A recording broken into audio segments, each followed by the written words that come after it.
Like, he's had one good game No. the whole year.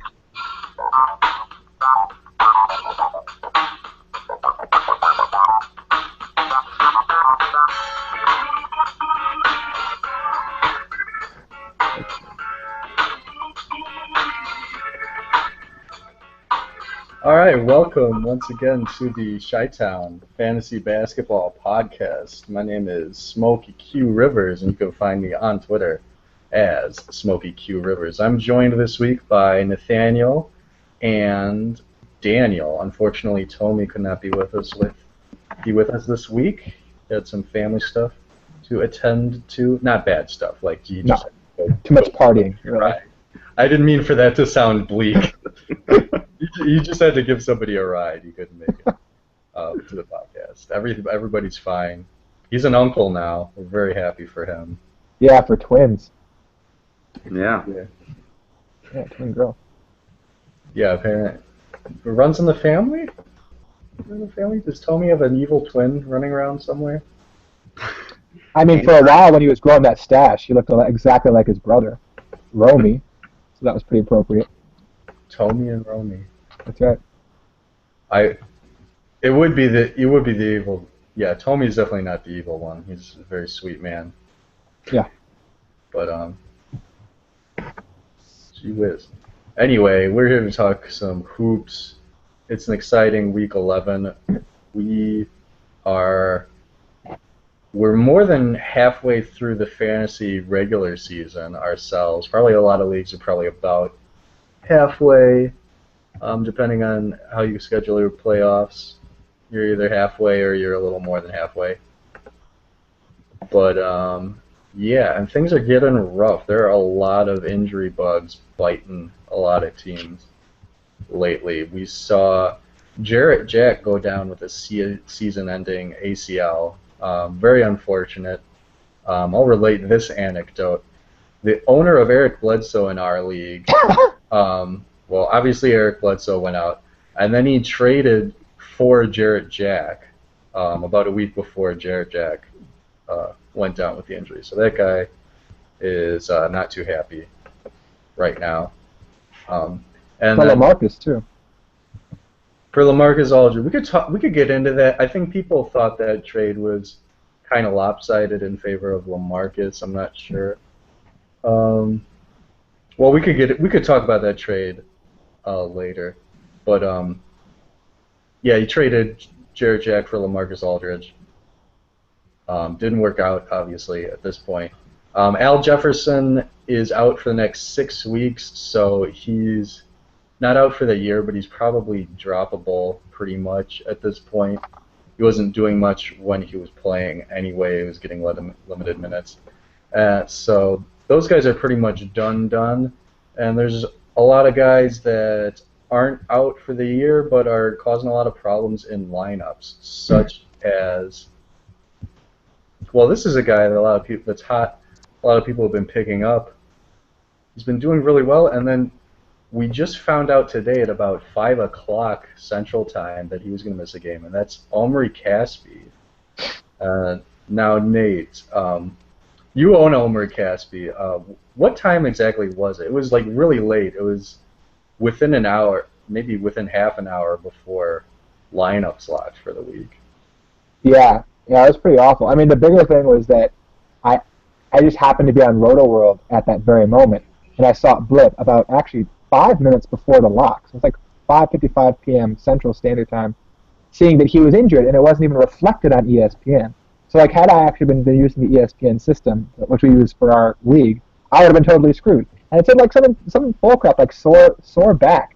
And so I had basically 5 minutes to drop Omri and pick up some scrub and who just could play more games, basically, get a couple threes, a couple rebounds. And that actually turned out to be Kelly Olynyk, who's done well previously in situations. And I think in terms of like play eligibility, they're similar, and in terms of style, they're similar. They're both basically stretch fours. They'll give you enough rebounds, a couple threes, and okay defensive stats. But then it actually kind of kept getting worse for me. Tyreek Evans has been waiting for an update from him the whole day because he was injured Saturday, and the only update they gave was that he shot during practice. which doesn't mean anything.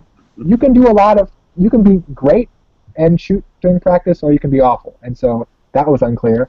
And then, yeah, also within 3 hours of that, Hassan Whiteside also got a banged, bruised knee in practice. So, yeah, it's midway through the actual NBA season, so that's understandable. These injuries are happening, but since we are at the whims of coaches deciding to tell the media, and then the media actually disseminating that information, it can be really frustrating being a fantasy owner. Oh yeah, I definitely feel you there when I get into the injuries I'm dealing with in a little bit. Um, I'll add to that the 24-hour news cycle is possibly providing me less information now than it was than if we lived in a world where we were still conveying news by horse and carriage. But anyway, yeah, Omri Casspi, frankly, in my opinion, he's been lighting it up. Um, I mean, he had that one game, he had that insane game while we were on the air last week with the 36 points, the 9 3-pointers. But he's been, you know, not someone I was too keen on, but he's been solid with the 13 points, almost 7 rebounds, almost 2 threes, and a really good field goal percentage. I don't know why he's shooting 58% from the free throw line. That's kind of annoying for a guy hitting 2 threes a game to do that, but you know, I guess you take what you get from a guy named Omri. But yeah, I guess I'm a fan of his at this point. So, and I'm sure Nate is too. Oh, yeah. So, I mean, it's frustrating to watch him because he looks exactly like Marco Bellinelli on the court, but other than that, it's fine. You decided to keep him. You decided to drop him just for a minute so you could plug somebody in for the week, but you decided he was worth keeping. So I'm just going to look at the waiver wire, and so you would argue that Omri Casspi has more rest of season value than Marcus Morris, the good Morris twin this year.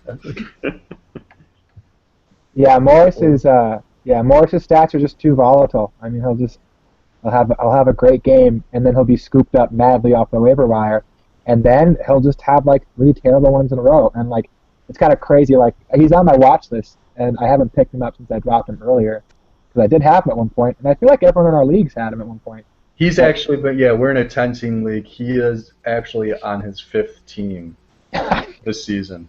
Wow. I think, and that's the weird thing. I think in a 12-team league, that's probably deep enough where he would just stay on the same team. 14 or deeper than like for sure, but like 10 teams is like right about the threshold where like Marcus Morris is like good enough to be in your lineup some weeks, but not good enough to keep all year. Yeah. What about another friend? I'll ask Danny the same question too, because he's had his share of this player lately. DeMar Carroll got dropped recently. He missed a lot of time. He must have missed like at least 12 games, maybe 15 games with some plantar fasciitis. He came back recently, but his minutes have been limited. It sounds like the news coming out is that his minutes are going to continue to be limited. But we know he's capable of quite a bit when he does get the minutes. So you're saying you would rather have Casspi than DeMar Carroll the rest of the year? Well, one, DeMar Carroll is injured again. Swelling in his knee. True. Yeah, but also, DeMar Carroll is probably the opposite end of the spectrum, where his stats are definitely not volatile. They're pretty consistent. I mean, I think he's still basically a 1-1-1 guy, which is valuable. But I mean, he's no Batum. He's no one who's like going to give you the 1-1-1 and then some huge other stats. And he kind of used to be, but something happened this year where I don't know. He's not as explosive as he used to be. Yeah, I actually thought I was gonna get him this year because I thought like early on he got off to a slow start. I figured he was kind of hurt. He was getting into the system, and so I picked him up. I actually played him 1 week, only to be pretty disappointed because he's still on minutes restriction. And I was actually gonna keep playing him this week until I found out he was gonna miss some more games, and that's kind of concerning. the injury that already forced him to miss quite a few games. I think it was like 10 earlier in the year. Coming back, kind of alarming. And whenever you have these players on minutes restrictions, it's always tough to know kind of when you're going to be able to start playing them. And it's just the hardest thing to have stash a player that is a fringe. I mean, he could be solid, but he's not a star player. So to waste one of our 3 bench slots just stashing this guy, it just doesn't make sense. I'm better off just finding somebody that's healthy. Yeah, that's fair again. Yeah, probably if he's the same kind of guy. If it was a 12-team league, you'd probably hang on to him. But in a 10-team league, especially if you need to plug somebody in to win that week, Damari Carroll is, in a lot of cases, he's going to be the last guy on your roster. The way he's been playing. Daniel, another player who I'm surprised and kind of sad to say is a fringe player at this point, at least for a 10-team league. He had a streak of, let me just make sure I have the exact number right, because I am nothing if not someone who likes to be accurate. He had a streak of 1,359 games of at least 1 point scored, snapped just the other night, and that is Tim Duncan that I'm talking about. That was the record for longest streak to begin a career with at least 1 point in a game. 1,359. He went scoreless the other day. You've decided to... Well, you actually didn't decide to move on. You did drop him, but you've picked him back up in the meantime, but you're not starting him this week. Yeah, it was 4 hours later, too, so there was some time to think about that one.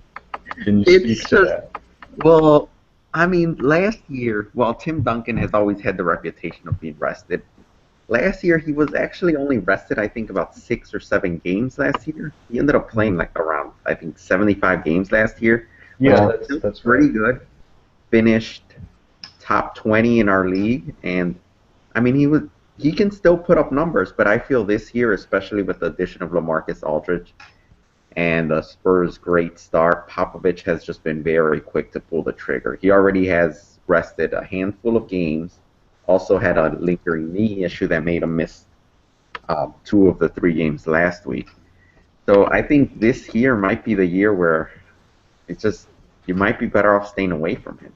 When he's on the court, he is effective as can be. If you look at tonight's line, let's see, what did he do today? He's still putting up great lines, but in 27 minutes he had 14 points, 10 rebounds, 4 assists, 2 steals, and a block. So when he gets out there, this guy is still elite. But the question is, how often is he going to get out there? If you put him in there for a week, it's a good chance he might rest one of the days. Or Spurs win big. I mean, there's games he only plays about 20 minutes. And that's just not enough time to get value. And especially when you think of if you're doing a head-to-head league, and the most important time is going to come March and April, and that's when he's most likely to be resting. So he's kind of one of those players, and in a head-to-head league, you might want to stay away from him. He's not going to bring too much value around playoff time.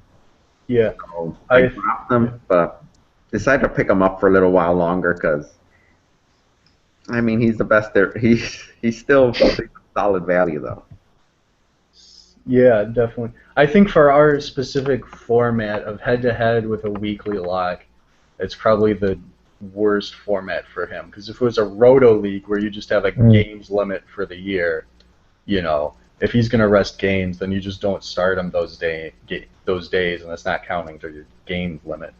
Or if you're in a daily, a head-to-head league, but there's daily moves, then you can get your other players who you, if you're in a weekly league, you've decided to bench them in favor of Tim Duncan for the week.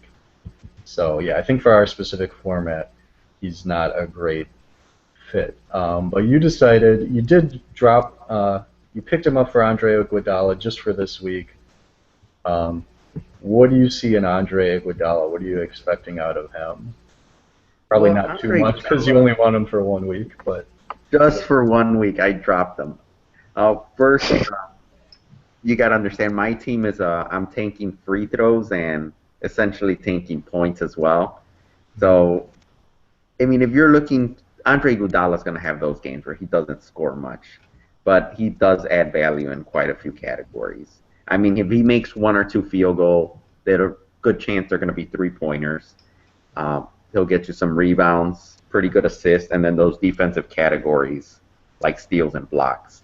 So he actually fits the mold of my team pretty well, but if you have a more balanced team, he's definitely going to destroy you in points.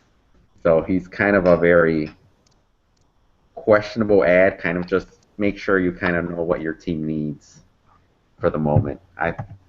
For my team, I think he's all right. I would play him. I would never play him in a 3-game week, but I think in a 4-game week he could provide enough value to merit starting him. Yeah, he definitely provides value in a lot of categories. And the Warriors are still without Harrison Barnes for the moment. Let me double check. He didn't start today, did he? I would look like a dope if that was the case, but I'm pretty sure. No, he I came saw off the him. bench actually. Harrison Barnes. Dang it. Okay, but he's coming off the bench, so he's still limited. Okay. And yeah, right. I remember I saw Brandon Rush started. Brandon Rush was still starting. But even regardless of that, that's a great point. He fits a punt points team extremely well. I think that's a category that people don't often think to punt. People usually want to punt free throws or they want to punt turnovers. But people usually don't want to punt points because all of the fun players score a lot of points. You think your Westbrooks, your LeBrons, who wants to punt points? But I mean, what replays do you see with some guy rebounding it? It doesn't really exist. Exactly. Points get you paid. I mean, back in the day, it's starting to change, but yeah, points. I mean, and points is one of the categories most people kind of see in a lot of players. So I think points, you might allow you to make some trades that kind of help your team out more than the opposition. Because I mean, let's face it, points is going to be the category that most people overvalue. It just stands out. You have players like Gerald Green that will score points and sometimes play in a roster, even though he adds very little value in the rest of the categories. Yeah. So, I mean, I think it could make sense. I mean, I initially started as a punt free throw team, but what I realized is that it's sometimes hard to punt one category. Normally there's certain correlations. So punting free throw is essentially, it's going to be very likely that you're going to be punting points as well because my bigs like Rudy Gobert and DeAndre Jordan, they're really excel at what they do, but points is not one of their strong suits. They're probably going to get you 10 points a game, but so I also have Nerlens Noel, another guy that's very good, well-rounded, but again, he's bad at free throws and bad at points. So I think based on my bigs, it kind of makes sense to kind of focus on the other 7 categories and just throw points away altogether. Yeah. Here's a comparison for you. So on averages on the ESPN Player Rater, Andre Iguodala is 69th at the moment, and in the points category, he has a minus 0.03. His total is 4.04. So if you throw out the points category for him, he actually goes up only by like a fraction, but he would be a 4.07. Take someone like Gordon Hayward. His averages right now, his total is 5.16, and in the points category is at 1.85. So if you're punting points, you subtract that 1.85 from 5.16, that's basically 2. You basically get, 3.3, something like that. If you're punting points, Andre Iguodala might actually be more valuable to you than Gordon Hayward. And if you're punting free throws, forget about it, because Iguodala's a negative in free throws, and Gordon Hayward's a huge positive. So I would say if you got offered Gordon Hayward for Iguodala straight up, you would have to turn down that deal, as crazy as it sounds. No, I would accept it and try and flip it around for better value. But Well, yeah, there's always that. But somehow I don't think you're going to get that offer because the team who has Hayward has pretty good free throws. And it's yeah, actually, but you bring up a good point, Smokey. That's exactly like what I've started doing. Once I figured out what categories I've kind of started tanking, essentially, you could maneuver your way into like better deals that make more sense by looking at player radar and seeing what categories um, you don't need as much. Which led me to the acquisition I talked about earlier about DeAndre Jordan, who's extremely valuable, except he's going to kill free throws. And you could kind of, depending on whether you're tanking field goal percentage or categories like that, you need to kind of learn, be able to remove those factors when doing deals to try and see where the value lies for your team. Especially in a head-to-head league, at the end of the day, you only got to win 5 categories. So if you're really strong in 6 or 7, that is, in many cases, better than being well balanced. yeah, I mean, yeah, it's definitely something that's debated. I definitely think that's true. My team hasn't quite shaken out that way. It's kind of above average at most things, and not really dominant at everything. Well, no, I'm not trying. No, I'm not trying to brag. Like, I would like. I feel like I was taking James Harden third overall, and I was like thinking about punting field goal, but then the players that like kind of the next few players that I really wanted were all pretty good at field goal percentage, and then suddenly that plan was out the window. But I could, if I just really committed to it, I could have just, I could have just taken, okay, I'm going to take Kyle Lowry, I'm going to take Kevin Love higher than he's supposed to go, I'm going to take Kemba Walker higher than he's supposed to go. But I just couldn't commit. So I'm not sure. It's hard to say like what could have been, but I mean Kyle Lowry would have worked out pretty nicely. But oh well. Anyway, that's neither here nor there. So yeah, you had to deal with Duncan and Iguodala. We talked about them. I guess that brings us to what I had to deal with today. So I wasn't working the waiver wire today, but I had to make some difficult decisions. I have... Who the heck is on my team? I should probably know. Derek Favors with a 5-game week. I had Derek Favors with a 5-game week, and I made the difficult decision to bench him during his 5-game week. Well, now let's unpack that, because that sounds insane, and it could backfire. He was questionable with back spasms. He's been questionable with back spasms since before last week. Now, last week he had a 4-game week. I started him. I figured, okay, so maybe he will play Monday, maybe he won't. Questionable will probably turn into probable by the 2nd game of the 4-game week, and then by the 3rd game he should definitely be back, and I'll at least get 2 games. And besides, my other players were either hurt or they had 2-game weeks. So what's the difference? Well, as it turned out, he didn't play any games last week, and now it's a whole week later. He's still questionable with back spasms, and it's a 5-game week. So here's the thing: the 5-game weeks are kind of a double-edged sword. You think, oh, this player's got 5 games. I'm just gonna play him, and he's gonna play like 30 minutes every game, and he's gonna score 20 points every game and get 10 rebounds and blah blah blah. But if you look at it, the 5-game week means they have 2 back-to-backs this week. And even if he does come back, he's just coming back from injury. He's probably going to rest at least 1 game of the first back-to-back, if he's even back by then. He might rest a game in each of the back-to-backs, and then you're down to 3 games. So, and the other thing was, they had a game, one of the games of the 5 was at San Antonio, which, they might as well not play. Yeah, you don't want to play San Antonio. Not that, I mean, he'll still play. I mean, the last time they played San Antonio, okay, Derek Favors, he scored like some points, but he shot poorly. He didn't get a lot of, I think he had maybe 1 steal. it's not a great matchup. Nope. Goddamn So, Kawhi. so either he's going to play, or they would probably say, he's just coming back from injury. He has to deal with the mighty Spurs. Let's give him the night off still, and try to heal up against the much weaker Rockets. But And look at how much processing had to go into that decision.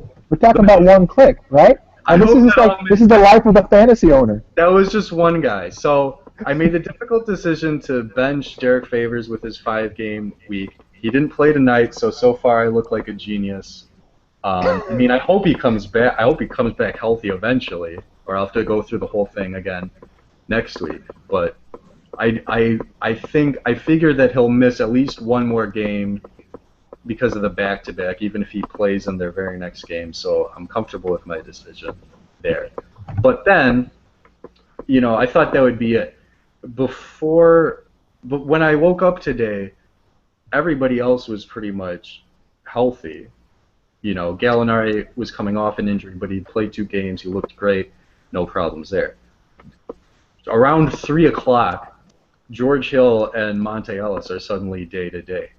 George Hill was day-to-day with food poisoning. And now I thought, okay, he's probably going to play. He's got a 4-game week. But then the thing is with George Hill, he's from Indiana. It was an earlier game. The news came that he wasn't going to play tonight before the lineup locked. And then I figured, well, I could have 3 games of George Hill or 3 games of Gallinari or 3 games of Will Barton. So at that point I decided, okay, George Hill's going to go to the bench. And then that left Mike Conley. Mike Conley's playing all the way in freaking Portland, and so the game doesn't start till 9 o'clock our time, and rosters are already going to be locked, so that's cool. They couldn't have been playing in frickin' Miami, and then, they would have had to say whether he's playing or not by the time the game started. That's so annoying. That's why Favors is annoying, too. I would have known for sure if he was playing if he played on the East Coast. Oh, well. That's why you should trust players from the Eastern Conference. So those are also all players who had games today. I mean, if they had a game tomorrow or Wednesday. Oh, forget it. Yeah, forget it. You might as well throw a dart at the moon if your player has a game on Wednesday. So Mike Conley, and the other thing that was interesting with Portland, it was reported that the game itself was questionable. That's like literally the report. The game is questionable because of an ice storm. So I figured even if he is healthy enough to play, the game could get canceled. The last time that happened that a game was canceled for weather, there was one, I think Atlanta, in Atlanta, because of a snow thing. I'm pretty sure that happened last year. And then before that, the year before that, I think Hurricane Sandy canceled a game in Brooklyn. Right, yeah. So it doesn't happen that often, but that factored into my decision. But Conley, he was listed as day-to-day with a back issue, so that sounded more serious than food poisoning. And if food poisoning kept George Hill out, I figured the back issue would keep Conley out, so I decided to bench him. He did end up playing, and he sucked, so it pretty much canceled out. I mean, he did score 9 points, 4 assists, but he shot 3 of 13 from the field, 2 of 3 at the line. I don't know what the deal is there. But anyway, that was my afternoon. That was kind of a rant, but hopefully that was some interesting thought processy type stuff for. No, that's actually a good. Yeah, and I mean the different timelines of. I mean, that's the Steph Curry problem. For the last 2 weeks, he's been day to day, and so I have Nicholas Batum day to day and Steph Curry day to day. Batum, Charlotte, game start at 6 p.m., so perfect for lineups. But Steph Curry, those 9:30 games. I mean, thankfully I found out Batum was not gonna play, so I benched him. Steph Curry, I mean, he's so good that you almost have to play him on a day-to-day. Last week it kind of bit me, but this, I mean, I had to roll the dice, and I mean, even if I get 2 games out of Steph Curry, odds are that's gonna beat 4 games from, like, say, a Shane Larkin Yeah, cheap shot at Oh, rubbing it in. This tool. you. We'll talk Yeah, about the actually, whole Jared Jack, Shane Larkin thing next. That's good. I'm glad you brought that up. But I agree, yeah, 2 games of Steph Curry, he's one of the few players where 2 games of him is still better than almost anybody else. I think the threshold is around like a top 20, top 25 player where it's like you would probably rather play 4 games of like a top 120 player than 2 of like a top 30 player. But yeah, it's someone like Steph Curry, James Harden, Anthony Davis. Anthony Davis type player. yeah, from Russell mine, Westbrook. Hassan Whiteside, just because he's such a specialist in that one category. Yeah, He had a Hassan 4-game week, Whiteside and he was.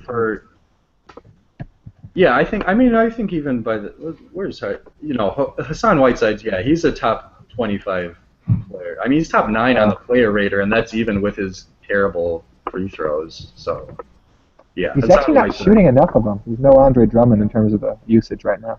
Exactly, yeah. But yeah, I agree. Yeah, Steph Curry. Yeah, 2-game weeks. Yeah, how many games are they gonna play is kind of the thing. And that was the thing with like Conley. It's like, okay, is he gonna be like Favors where okay, he's questionable today, so maybe he'll play 4 games this week. Maybe he'll play none. I was a little snake bit after last week because I decided to start Favors, and it backfired. It cost you the week. Hindsight. Hindsight. I went back and looked. It wouldn't have helped because the best I could have done was a 2-game week for Crowder, and it wouldn't have been enough. I still would have lost, but I would have felt better. What about I probably would have felt worse because I believe you could have done a pickup instead of a 2-game week for Crowder. That could have.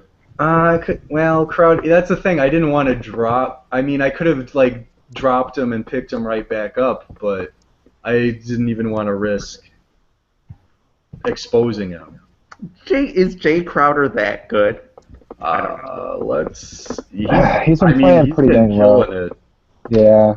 He is up to 37 on the player rater. He's just been getting better. At the beginning of the year, he was kind of a steal specialist, but now the 3-pointers are pretty big.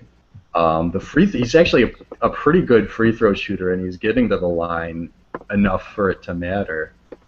Half a block, is nice. The rebounds are on pretty good. Yeah. Yeah, I mean, I didn't want to expose him. I would have ended up. I remember the Phoenix Suns had a 5-game week last week, so it would have been like, okay, I dropped Jay Crowder for like T.J. Warren or like somebody like that. Yeah, maybe it would have won me my week, but if it cost me Jay Crowder, at this point, I don't think it's worth it. I mean, and then again, you have a playoff spot almost secured at this point of the year, as opposed to quite a few teams in our league that are, like me and Nate, that are floating around 500. That's kind of every week matters significantly. Especially when you're facing somebody that you're likely going to be close to, the tiebreaker matters. Yeah, and I mean, that's the other thing. I didn't really think I had to go to that much trouble to win last week because I was going up against the team that was in last place, but his players started playing well, and I ended up being down 3 games because of the injury, and I couldn't make it up. But I mean, going into the week, I didn't think I had to make a crazy move just to try to win, just because of who I was up against. But enough about me. We mentioned Shane Larkin. I mentioned Jared Jack before. God damn it. It was, so in our league, Jared Jack was traded for LaMarcus Aldridge about a week before Jared Jack got injured. And keep in mind, the team that was acquiring Jared Jack had just lost Eric Bledsoe. But I wanted to get your guys' thoughts on that trade.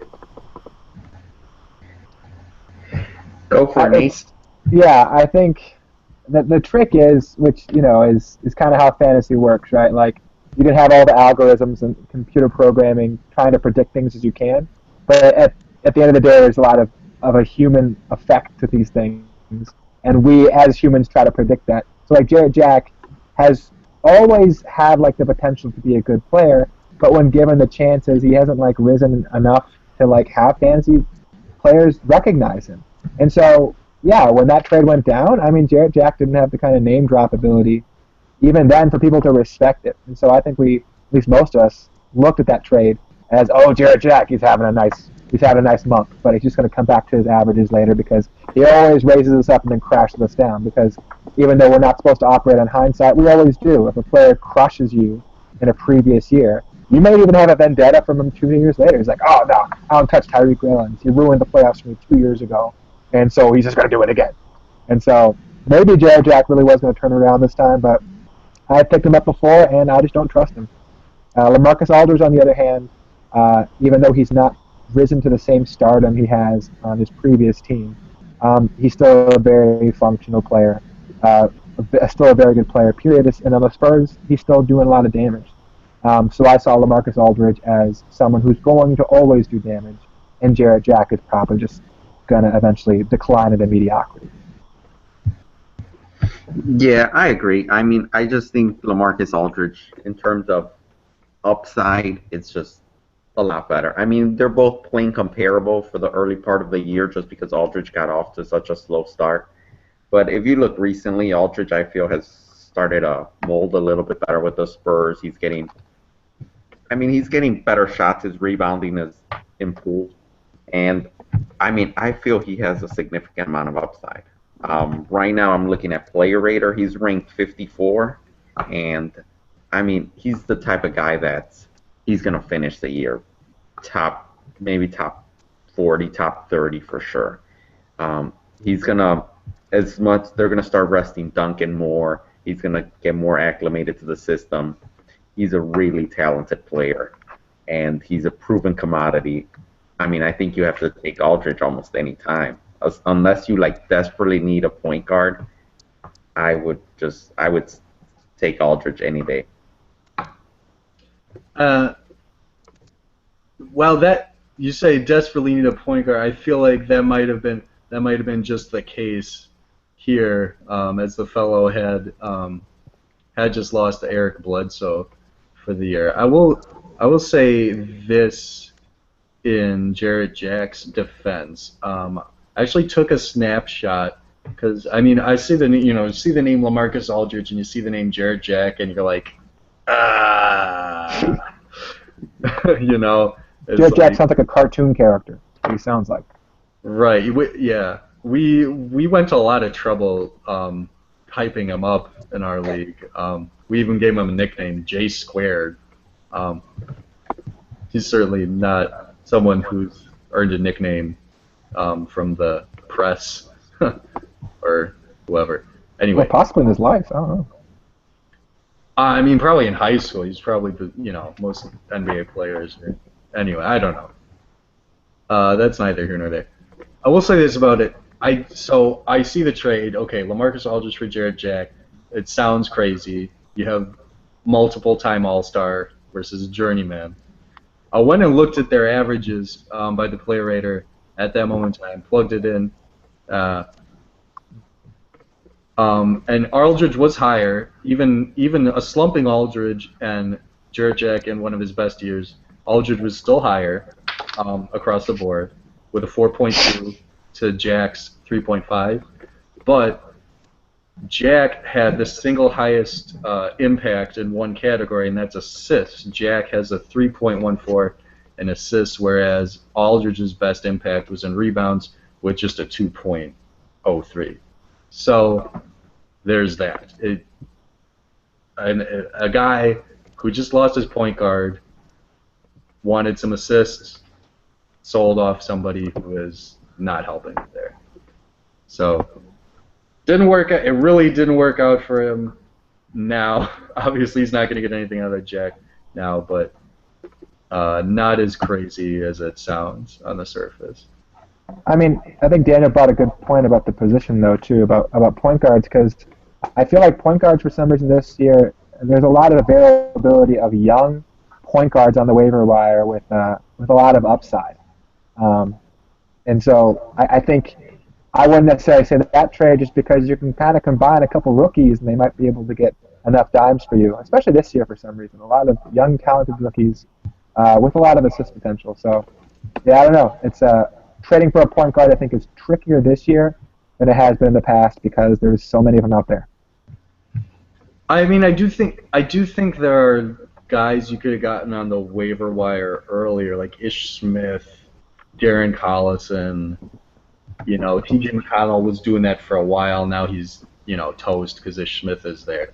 I just don't know if that guy is there.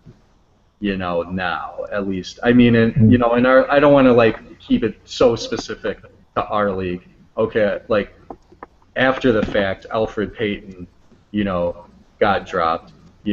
He's still owned in 76% of leagues, so that most leagues he's still owned. So I don't necessarily want to use him as an example, but I do agree that there were some good waiver wire point guards out there earlier in the year. I just don't know if you can count it. But there's one that you just picked up, and I'd like you to talk about him. Shane Larkin, Nate. What kind of stats are you expecting out of him the rest of the year? Yeah, little brief context. Tyreek Evans had a 3-game week and plays on a Wednesday and got injured, and can't really trust Tyreek with knee issues, so I decided to bench him and tried to pick up Shane Larkin. And I think when we look at the waiver wire, that one of the biggest things to look at is just minutes potential. And Jarrett Jack being gone is huge in terms of Brooklyn. It's like 35 minutes out there that somebody has to get. And the next best point guard is Shane Larkin. It's not even disputed. I mean, Donald Sloan isn't even near to his level, at least in terms of perception. Perception is a great reality there. It's just real.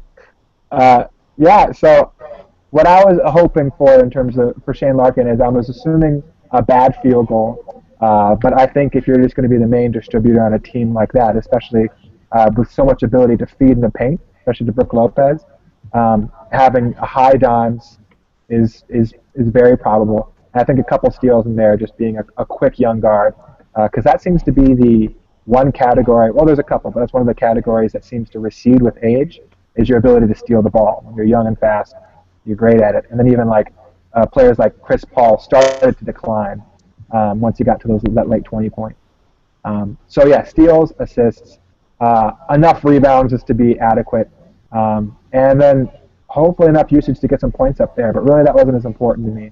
I was just trying to get enough dimes to get to a higher level, pristine dimes. Yeah, that sounds about solid. Yeah, I mean, I think he's shown the ability to get steals. We mentioned last week when you were unfortunately not with us. He was at about, I remember he was about 19 minutes a game. He was already averaging about 1.3. So, assuming he can fend off Donald Sloan and get the 32 minutes a game, he should at least give you those steals. Honestly, I would not be surprised if Brooklyn acquires a point guard, because I am looking at Larkin's numbers, and despite getting heavier minutes, he has scored 6 points in the last 3 games.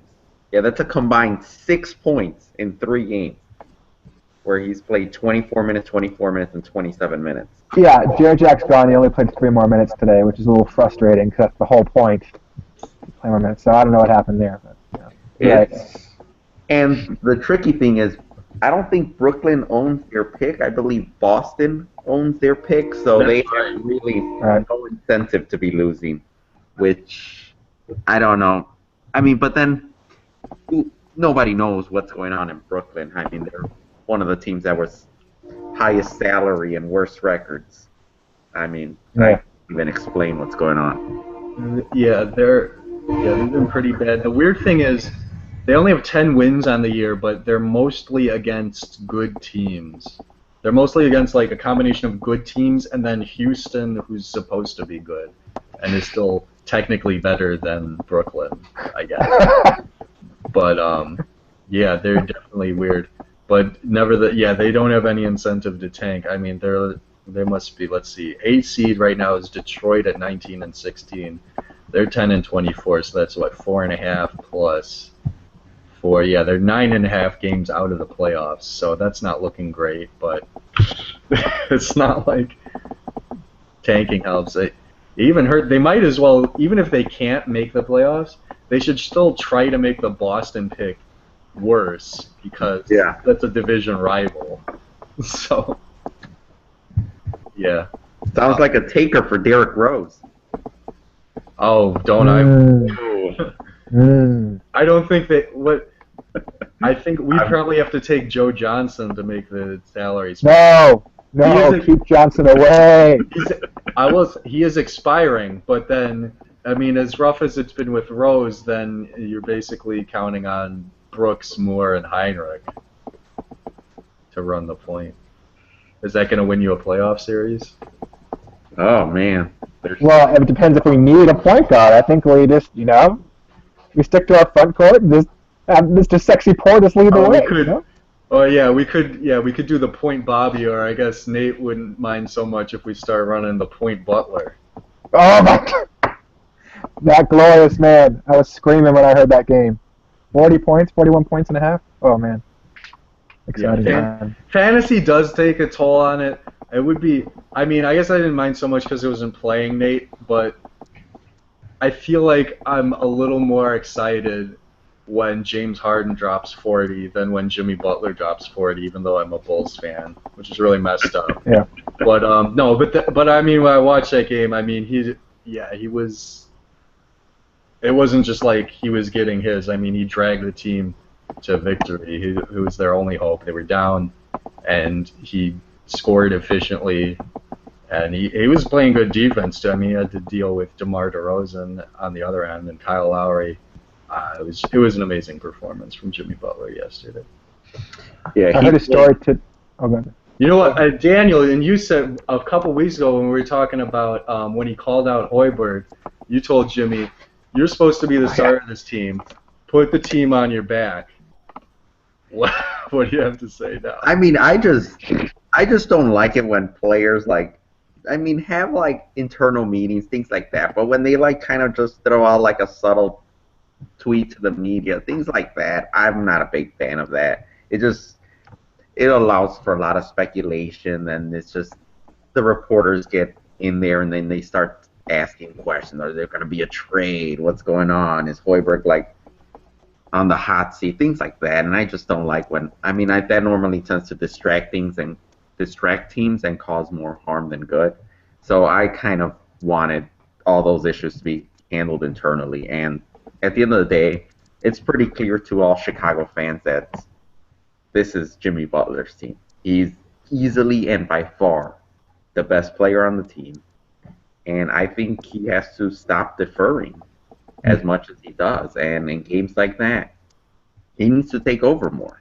Because there are times when the Bulls go on their droughts and Jimmy is very passive, letting Derrick Rose do his thing, trying to get other people. I mean, it's good to get others involved, but at the same time, I mean, he's taken his game to a new level, and I think he needs to show that aggressiveness more consistently. And I mean, last game was it was a prime example that he was sensational. It was great. I hope now Derrick Rose was out that game, so I'd like to be optimistic and think that, like you mentioned, he's not going to continue to defer in situations like that when Derrick is back. But anyway, we could start wrapping it up. We dealt with what we needed to deal with. We had a lot of fun. I wanted to throw out. This came across my Twitter just now.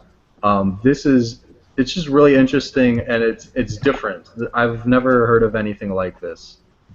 This is from Jody Genesee, who's a Utah Jazz blogger.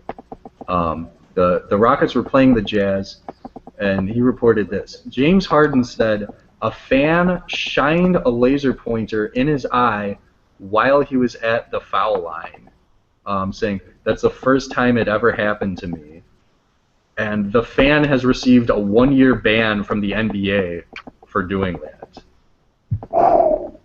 That's just weird. I've never seen anything. like that. We've been hearing a lot about laser pointers being shined at planes lately, which is obviously a lot worse because somebody could actually die from that, as opposed to maybe James Harden misses a free throw. But let me check. I feel like that game was pretty close.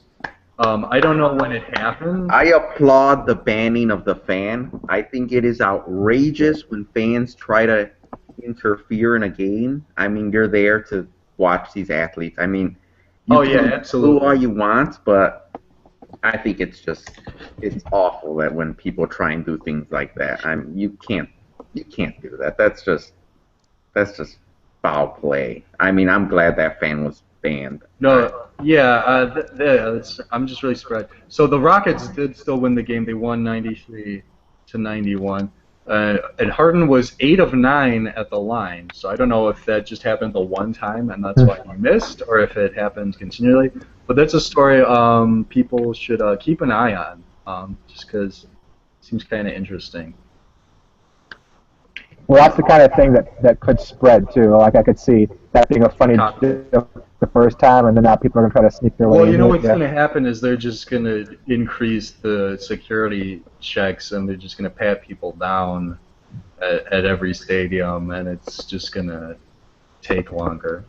Which, well, I mean, it's fine. I mean, I guess, I don't want people to be pointing lasers at people, but I mean, I think there is a definite incentive, though, for fans to distract the away team. I mean, the Bulls tried a recent experiment where now they're being sponsored by Chick-fil-A, and if I think the opposing team misses 2 free throws in a row, everyone gets a free Chick-fil-A. And I have never, at Bulls games, heard so much noise than the opposing free throw. Nate, it's funny you mentioned that because we realized late at a different. It might have been like the podcast that you missed, but I feel like it came up at some point that they actually have that same promotion at other stadiums, including Utah, where this happened.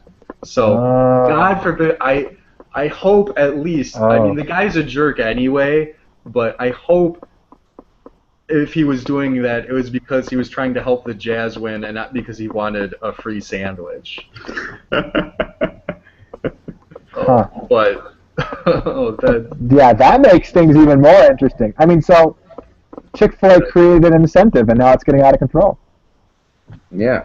I was actually in a game in Boston, and they had a similar promotion as well. They have that promotion too. Yeah, I think that might be just be every stadium. More prominent. But out of all the free things they give, a free Chick-fil-A sandwich is one of their better promotions. It sure beats the Big Mac. It beats a Big Mac. It beats like a medium coffee from Dunkin' Donuts. And it encourages fans. It beats $10 off my next purchase of 50 or more at Dick's Sporting Goods. Oh man. Or limo rentals. They had a limo rental one for a while. Like $10 off a limo rental. Oh, gee, how much is that? Like, God. Just go to the limo and be like, take me as far as you can for $10. He's gonna take you from the McDonald's to the Chick-fil-A. That's it.